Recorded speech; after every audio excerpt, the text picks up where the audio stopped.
Hey guys, what's up? It's Savannah. Welcome back to another episode of My Thoughts Exactly.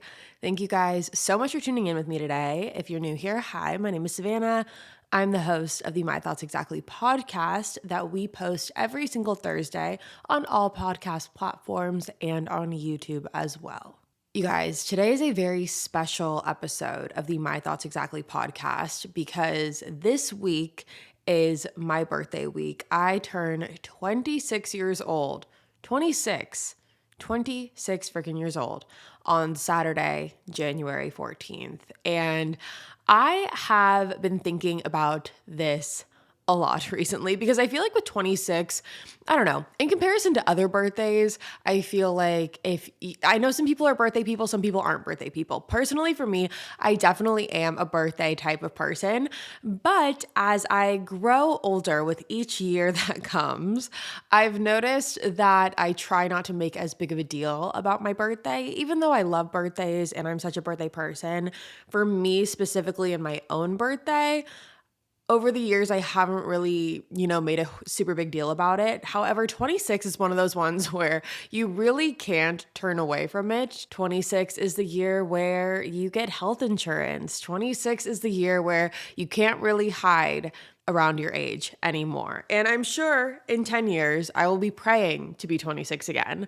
But with that being said, in all honesty, I am really excited about being 26. I'm excited for all 26 has to offer.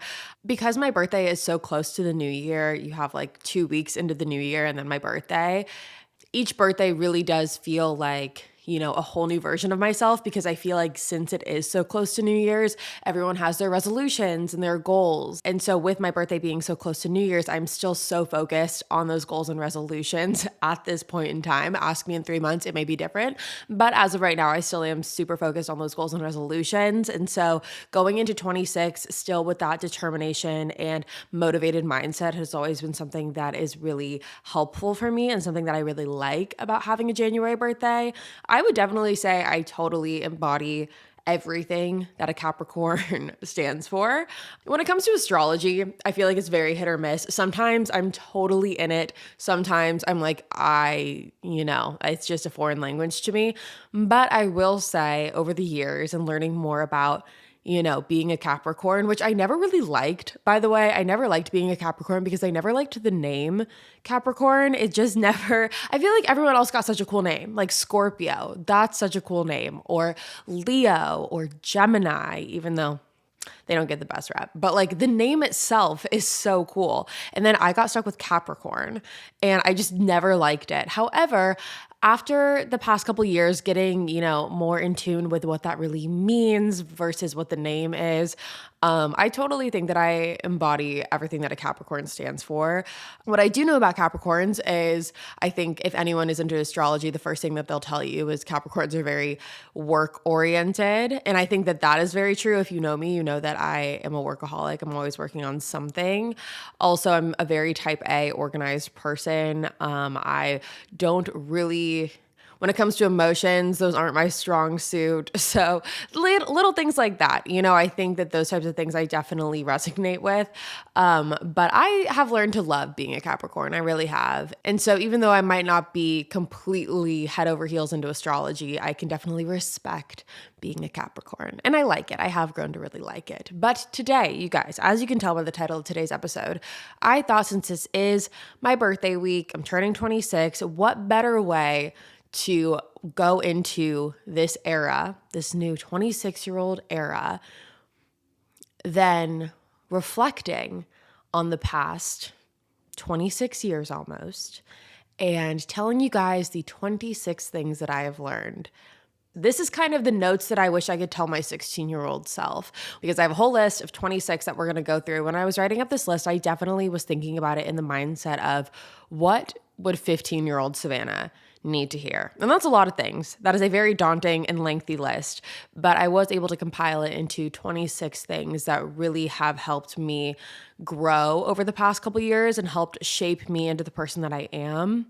So with that being said, let's jump into this list. And I encourage you guys, if you guys have a list, if your birthday's coming up, or if your birthday just passed, or if your birthday is in 6 months, it doesn't really matter. I would love to hear what's on your list, your top things that you have learned since turning whatever age you've just turned or are going to turn. Those are the things that I would love to hear from you guys so we can just share and compare. So let's jump into this list that I have. Okay, 26 things I've learned being 26. Let's get into it. The first one, I'm only 26. And I actually wrote a little note on this that I wanted to share. I said, so often we put pressure on ourselves to have our lives together, to have our future set up. We feel pressure from society to figure it all out and to have the picket fence life by 25. Or at least that's what I thought I was going to do. Growing up, 25 felt so old. And I thought, surely by 25, I'll be married with kids and life will be great and I'll have this amazing house, which in reality, I do. I have an amazing house with my boyfriend and my dog. But point being that the pressure that we put on ourselves to have all of our ducks in a row all the time is not realistic, and that's okay. It's okay to not have all your ducks together and to have a little bit of a breakdown every once in a while. Thank you for coming to my TED Talk. No, but I think that with that one in particular, I just feel like, especially with society and social media and everything I think it's really easy to look at people and compare and to see people who you think have their lives together and everything's together. And it can kind of, in turn, make you feel like you're less put together or not where you're supposed to be in life. And the truth is that everyone's on their own individual journey. And that journey looks different for everyone. And I think for me personally, there's been so many times, especially in my early 20s, where I've felt like I had to have it all figured out and I've had to have it all, situated. And maybe that is the Capricorn in me.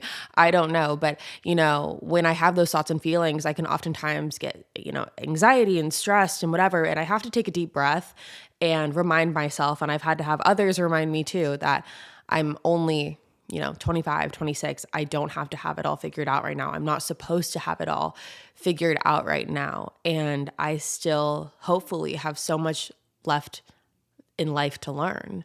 And I want to be open to that. And I want to be accepting of that and to not put so much pressure on myself to have all of my shit together all the time. So that's what I meant by that, I'm only 26. It's going to be okay. The second one on this list is you'll never regret the moments that you were kind, whether that's to yourself or to others. And I think that that's very, very accurate. When looking at this list and creating my own list, I did Google other people's lists and I wanted to see what other people learned from their years of growing and aging and all of that. And that was one that was pretty prominent on everyone's list. And when I got to thinking about my own list, I realized how true that was.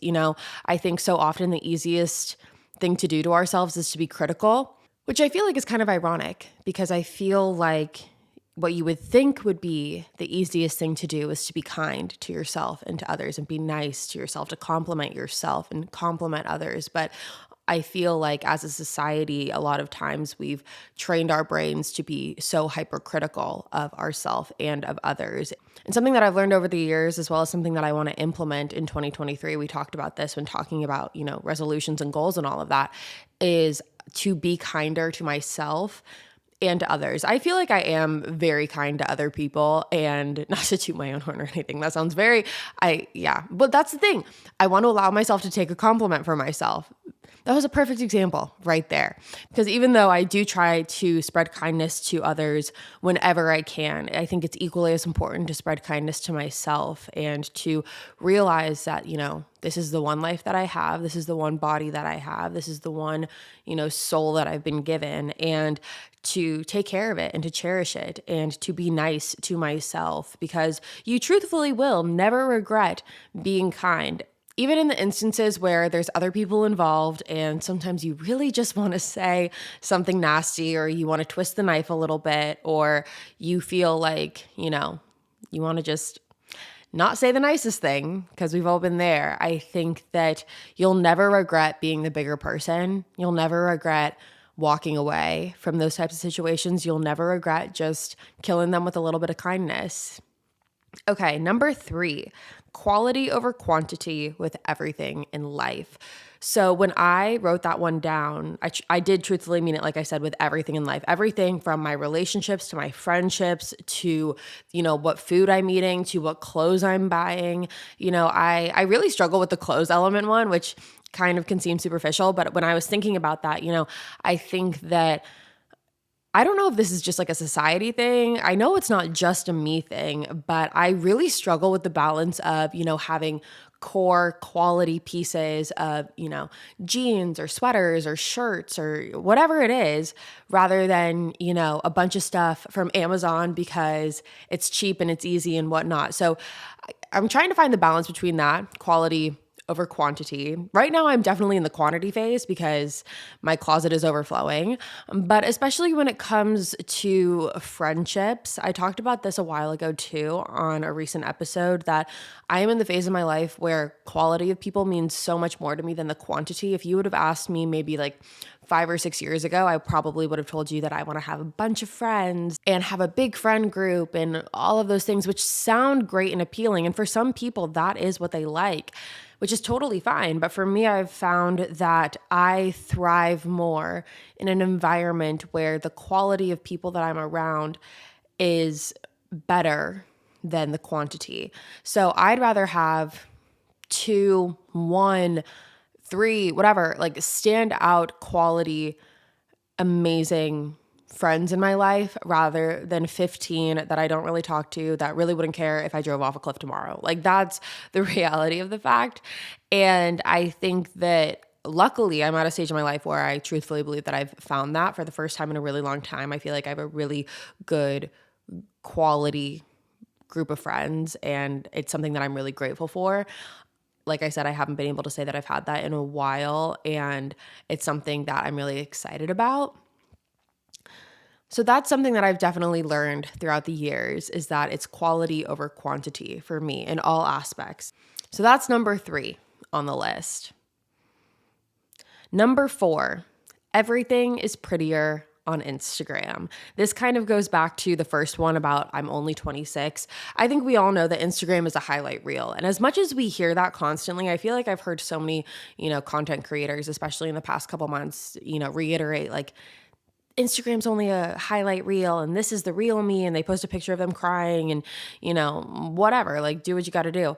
But then they continue to post their highlight reels and all of that. And I think it's so easy to sit there and compare yourself and your life and, everything on every aspect from, makeup to hair to house decor to what their significant other looks like to what kind of dog they have to what they do in their free time, their spare time. You begin to pick apart every single aspect of their life because it appears so perfect. And then you end up comparing it to your own. And, no one knows your life better than you, and no one's life is perfect. So obviously, if you're seeing someone's life who seems like they have it all put together, they have it all, they have everything, and then you sit there and you compare it to the bad day that you're having, and you can get really hard on yourself because of it. And I know that I've definitely had those instances, looking online on social media, seeing all of these people like look like they're living their best life and making me feel like I'm not doing enough, not because it's their fault, but because my brain has tricked me to believe that that's what the scenario is, when in reality, it's not. Everyone has bad days. Everyone has things that they wish that they could change. Everyone gets insecure sometimes, and it's okay to acknowledge that. And I will say, I am glad that social media, I feel like, is doing a little bit of a better job of acknowledging that and, acknowledging that Instagram is really just a highlight reel. You show the best parts of your life and of yourself, because why wouldn't you? That's kind of the whole point of these types of apps. So it's nothing against the people and it's nothing against the app at all. And the fact of the matter is that really everyone's just putting on their best show at the end of the day, and to understand that that's what it is. And, if that doesn't look like what your life looks like, then that's okay. Because, it's very funny. Like I've definitely met people where, just comparing social media, I'll have people say to me like, oh my gosh, I saw this on Instagram and I wish I had that, or I wish I had this. And, I look on their Instagram and I'm like, what are you talking about? Like, look at you. Or like, I wish I had that or this, we compare. And it's just it's very interesting because we're so hypercritical on ourselves all the time. And I think it's just really important to understand and to acknowledge that everything's prettier on social media. Everyone puts the best versions of themselves out there. And just because someone's life seems like it's all perfect and all put together all the time, it's not. Number 5, we talked about this last week, and that is if he likes you, you'll know, and if not, you'll be confused. I might as well just get that tattooed on my forehead at this point. I will stand by this till the day that I die. I think that this is so valid and such a wake-up call that a lot of people need. I know I've certainly needed it over the years, and it's just very true. And I don't even think I need to explain that one. I think that that one just is what it is, and we're just going to leave it at that.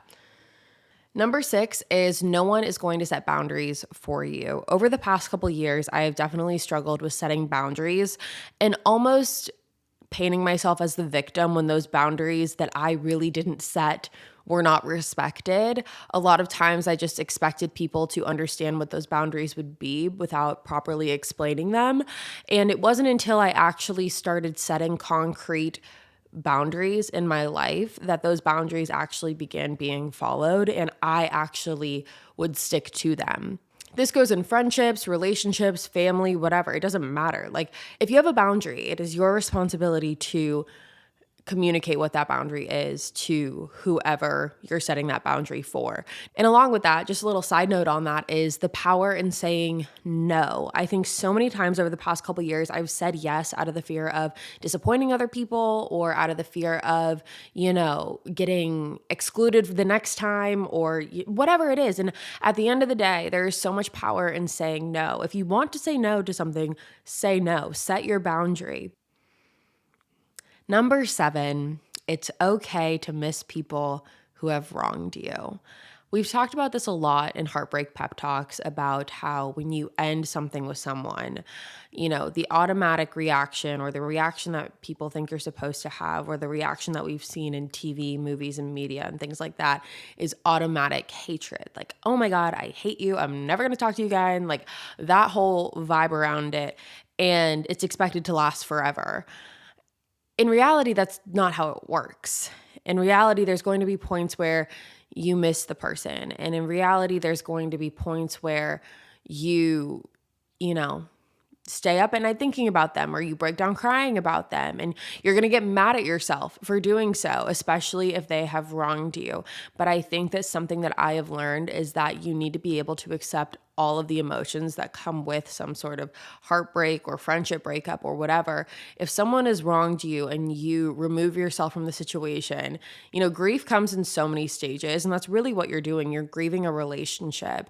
Grief comes in a bunch of different stages, sadness, anger, all of it. So yeah, you are probably going to feel like the fuck you, I hate you, angry side of it, but you might also feel the sadness and you might also miss them. And I think it's really important to acknowledge those feelings. It doesn't mean you want them back. It doesn't mean that you're, stupid for missing them because how could you possibly miss someone who did you so wrong and da da da da. You're grieving a relationship and allow yourself to grieve that.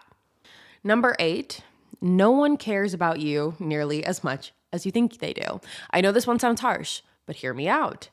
My example here is workout classes. For the longest time, I used to want to be the workout class girly, and I wanted to go into the spin class or the yoga class or whatever it was, Pilates, it doesn't matter. Go in and do my little cute workout and then leave. Like that's the type of girly that I wanted to be. I have since learned that I'm not a workout class girly, and that's totally fine. But while I was in those classes, I would get so in my head about doing the right move or not making a fool out of myself or not embarrassing myself or not sitting down in the class because I don't want people to think I'm weak or, can't do it or whatever. The fact of the matter is no one else cares. That's just the fact of the matter. I think we as humans naturally have this ego surrounding us that people are going to look at us funny or people are going to think that we're, weird or doing it wrong or they're going to be, so judgmental of us because we are so hypercritical on ourselves. And the fact of the matter is, that's just not the case. No one is going into the workout class to make fun of the other people there.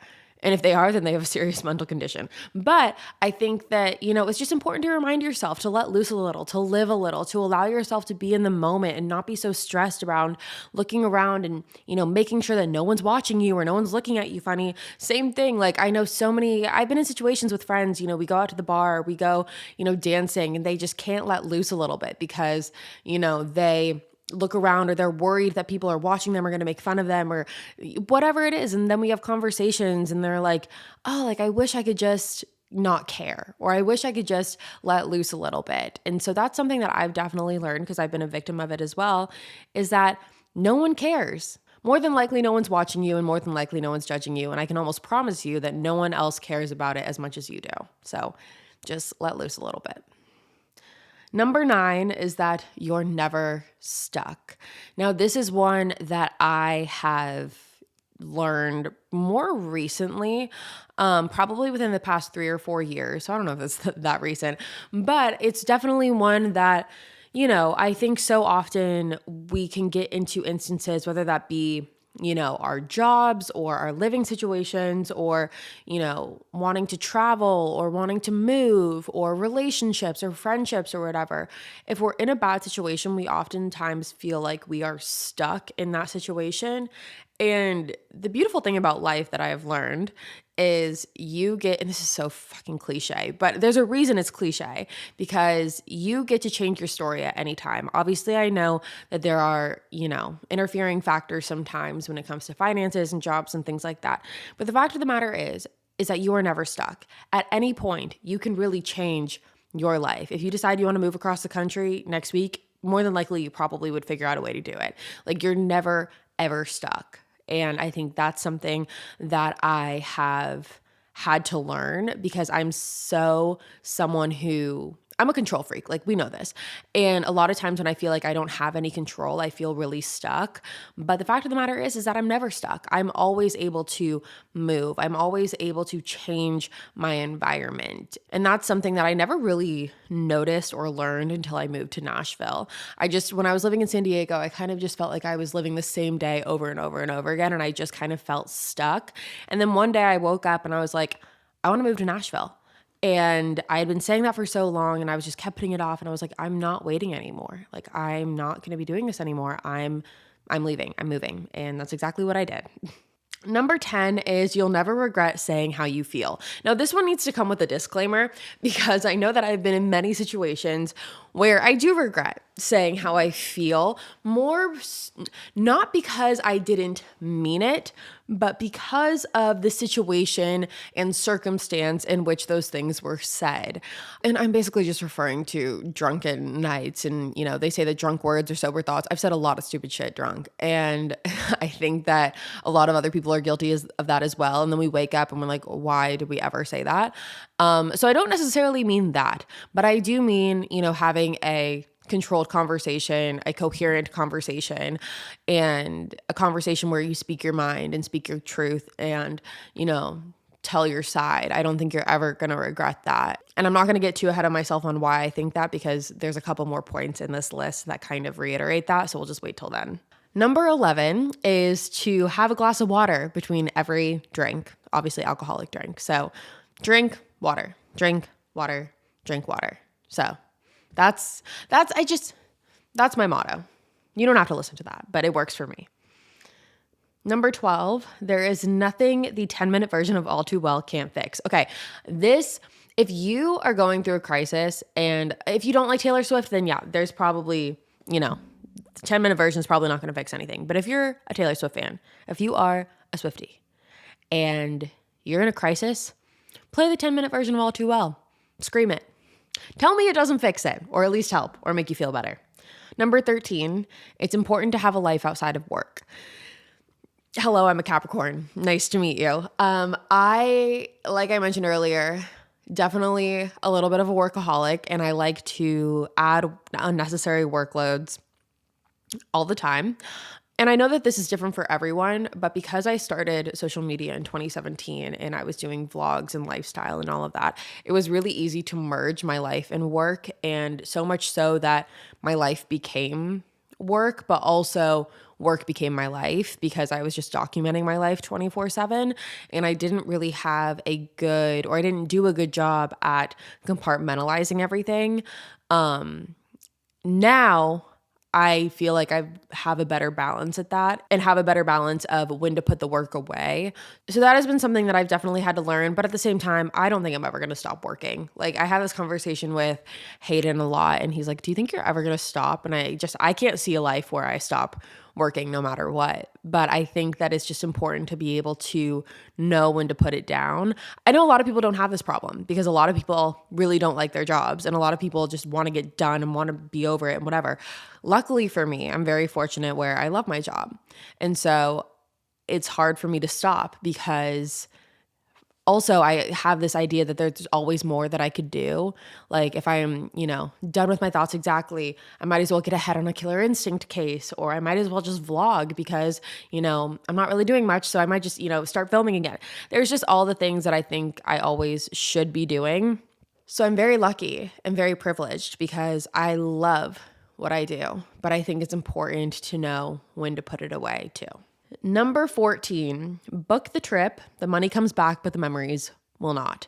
Now, I think that's kind of, I know memories do come back. Like, that's how a memory works, is because you think of them and then the memory comes back. But I think you guys get what I'm saying. Just spend the money, take the vacation, money, you can always remake the money. And I think that that's something that I'm definitely learning now. I've been someone for so long who loves to save everything. And I want to be able to live a little. I want to be able to have memories with, my family, with Hayden, with my friends. Like, I want to take the trip and I want to go on the vacation and allow myself to create more memories. So that, I think, is really important. Number 15, some people don't deserve the paragraph.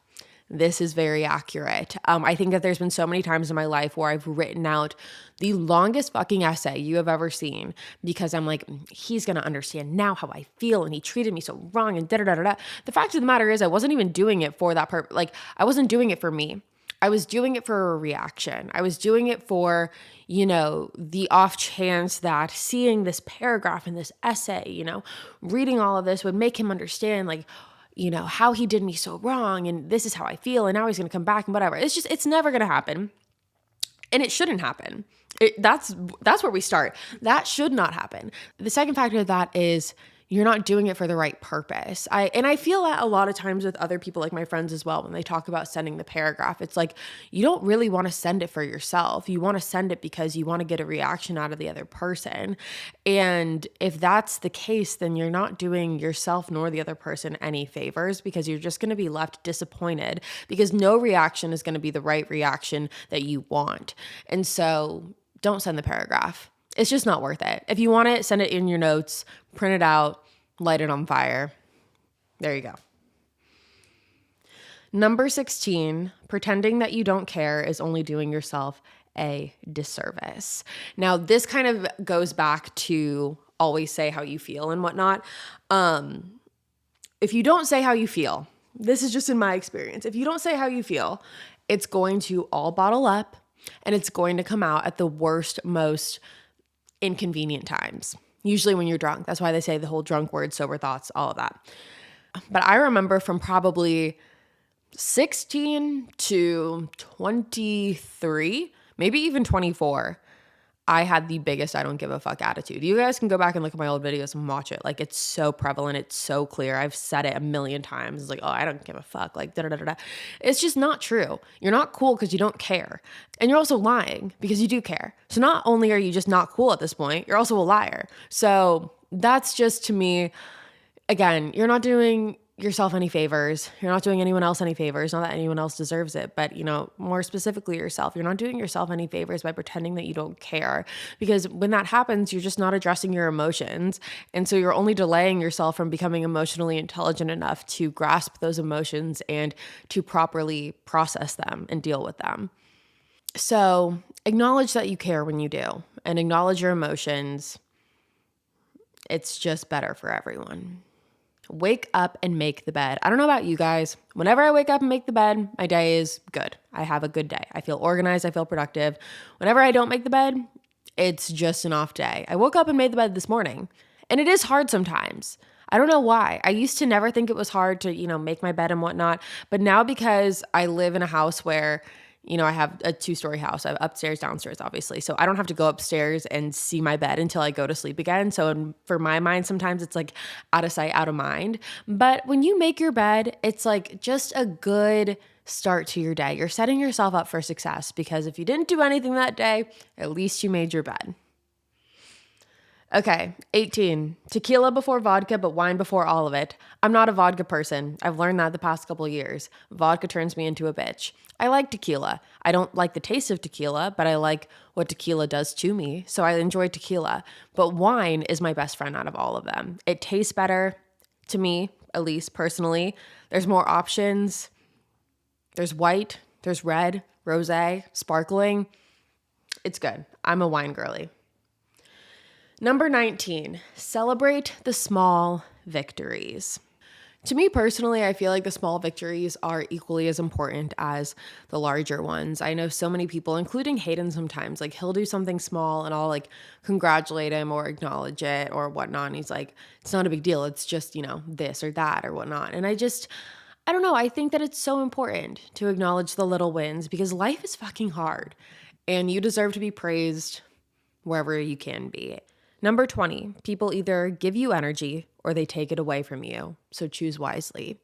I have met many people in my life that I have chosen to keep around simply because my mind was playing tricks on me because the energy that I would get from them was anxiety. They would give me anxiety and I would think that that's energy because I would get adrenaline when I get anxiety. There is a much bigger difference. And I think that we all know that. But I just think it's very important to, again, choose your quality of people in life wisely. If people are adding more negativity or more anxiety or more drama, don't give your energy to that. Save your energy for people who are encouraging and nurturing and who understand you and only fill your cup back up with positivity.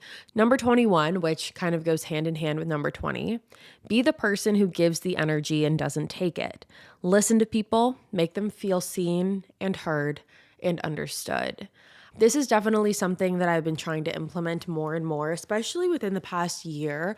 I want to always be the type of person that makes someone feel comfortable, that makes someone feel safe, that makes someone feel loved. And I think, if you would have asked me that 6 or 7 years ago, I would have told you I didn't give a shit because I don't care. Da, da, da, da, da. But now, we've evolved. We have evolved. And I think that it's just really important to have, and I just think it's really important to be someone's safety person, to be someone's safe space, to know that you have someone who's going to listen and be kind and understanding. It's a scary, hard world out there.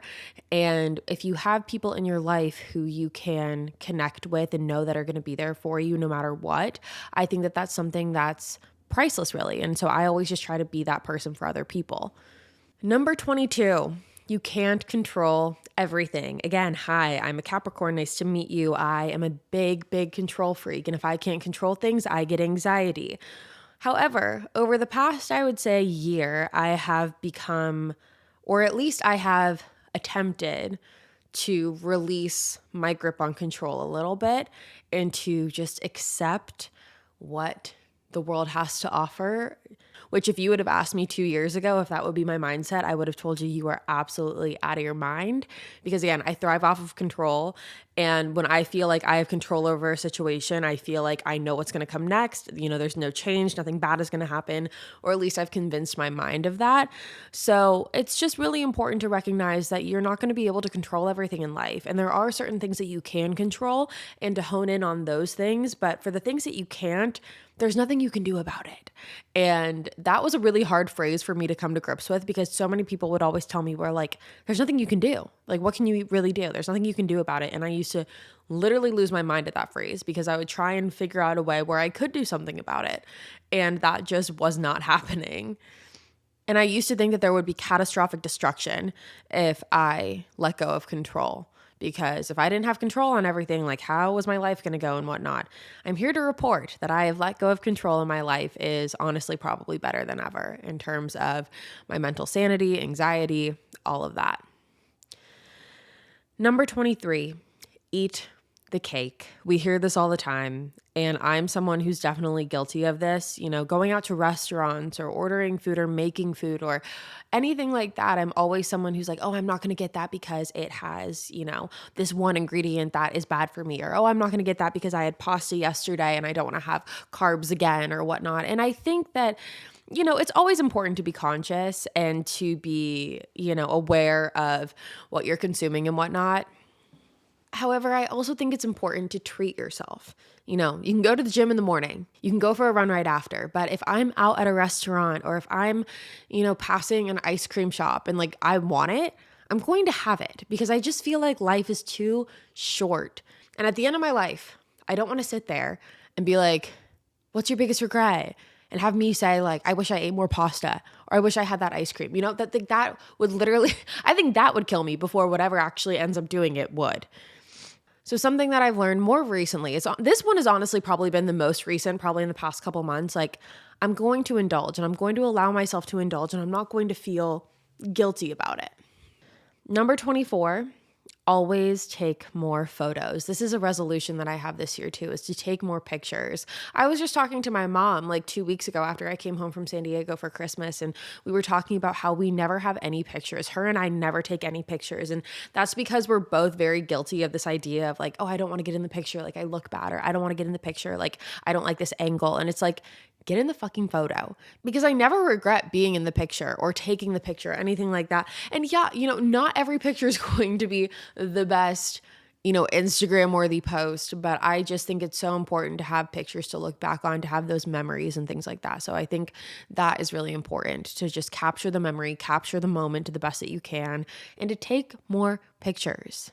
Number 25, trust your intuition. I've talked to you guys about this before, that there are many times throughout the years where my intuition would tell me one thing and I would do the opposite, because I would convince myself that, oh, that's just, head versus heart. Like that's my head talking. I need to listen to my heart. No, that was my gut. That was my gut talking, telling me, what to do in a situation, telling me when something wasn't right, and I would choose to ignore it. And ultimately, my gut has never led me wrong. And I think that, over the years, I've really had to kind of come to terms with my gut knows more than I do. And that's how it's supposed to be. And that's okay. And it's almost like a little superpower if you think about it. The fact that we have this thing in our bodies that can kind of give us the red flag when something isn't going super right. And so I just think that we should use it more and utilize it more. And then the last one that I have for you guys, number 26, is that it's okay to declutter your life from anyone or anything that doesn't serve you. And again, that's something I've learned in the past, like 2-ish years, that it's okay to get rid of things. It's okay to, get rid of people, get rid of in the right sense, but like it's okay to remove people from your life who are not serving you well. You want to have good energy around you. You want to have good people. You want to have things in your life, like tangible things that bring you peace and happiness and energy and all of that.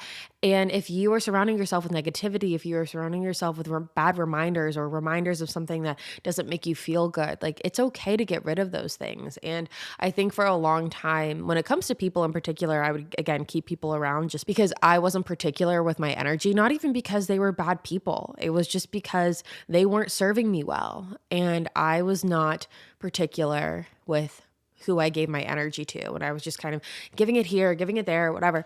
And I think that it's just really important to remind yourself that you get to write your story. There's not a lot of things you can control in life, but who you allow in your life is one of them. So choose wisely. And that, you guys, is the 26 things that I have learned being 26 years old. And again, I'm really interested to hear what you guys have on your list as well. 25 has definitely been a very good year to me. It's been a very good year for me. There's been a lot of growth in 25. Just to kind of recap it, in 25, I hit my 1-year mark of living in Nashville. I moved in with my boyfriend. We got a dog. I started a whole new podcast. I moved into a new house. I made amazing new friends. I have started to take my health and wellness more seriously. I've gotten more into cooking, and I want to get more into baking. I just got a KitchenAid like mixer thing, so I want to get more into baking. 25 has been a really, really amazing, beautiful year for me. And I'm very, very lucky. And I'm very excited to see what 26 brings because I have a good feeling. I have a good feeling about 26. And I know everyone always says that, but I have a good feeling about 26. And I have a good feeling about 2023. And I feel like it's going to be a really great year. And I told you guys this when we were talking about the New Year's resolutions and things like that, how after every, year that would go by, I would always be like, I don't know how this one could get any crazier than the last. And I've gotten to the point where it's not that it's necessarily crazier, like in terms of the things that happen or like, the crazy stories or whatnot, but just in terms of the monumental, chapters of my life that have occurred. 25 was a big one, but I'm very excited for chapter 26. And I can't wait to take you along the ride with me. So with that being said, you guys, that's all for me today. Thank you so much for tuning in to another episode of My Thoughts Exactly. If you're new here, hi, my name's Savannah, and I'm your host of My Thoughts Exactly. Make sure you go ahead and hit that subscribe button. That way you never miss an episode. We post weekly on Thursdays on all podcast platforms as well as YouTube. You're not going to want to miss it. I will be back next week as a 26-year-old officially with you guys, and I can't wait to see you there. Bye, guys.